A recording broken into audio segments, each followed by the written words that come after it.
Right now, members of the Portage Manor Task Force say they're disappointed. The St. Joe County Commissioners denied their ability to present the proposals they've been working on for the last 2 months to save Portage Manor. Samantha Albert has the full story. The task force has been working to create proposals to save Portage Manor. And while they won't be able to speak on it at tonight's meeting, they're hoping that all of their hard work speaks for itself.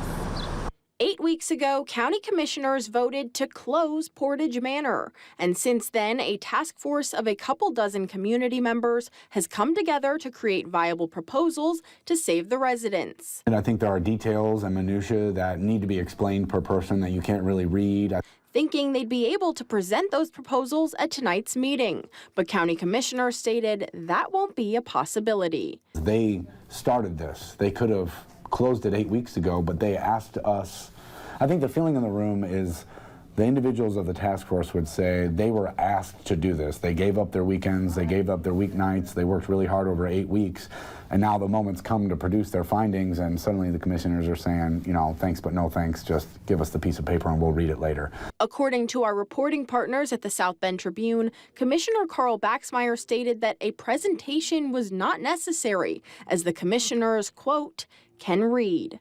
But the task force believes explanation could have helped them to make the best possible choice. The majority of people in the room would like to see the county maintain operations of Portage Manor, but maybe contract with a private entity to run the operational aspect of it.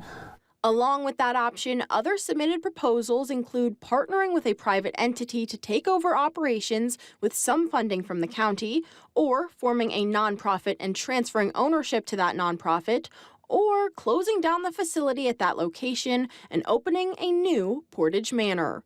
The public hasn't really had the opportunity to hear that discussion. The council hasn't really had the opportunity to hear that discussion. That's why we thought that was going to be occurring tonight. And are now just hoping that the more than 1,500 signatures on their petition and all of their hard work speaks for itself. And according to our reporting partners at the South Bend Tribune, a vote on the submitted proposals will potentially take place on June 13th. In St. Joseph County, Samantha Albert, 16 News Now. Now, tonight's meeting marks the deadline for proposals for Portage Manor. They'll be posted on the county website and provided to industry experts for review.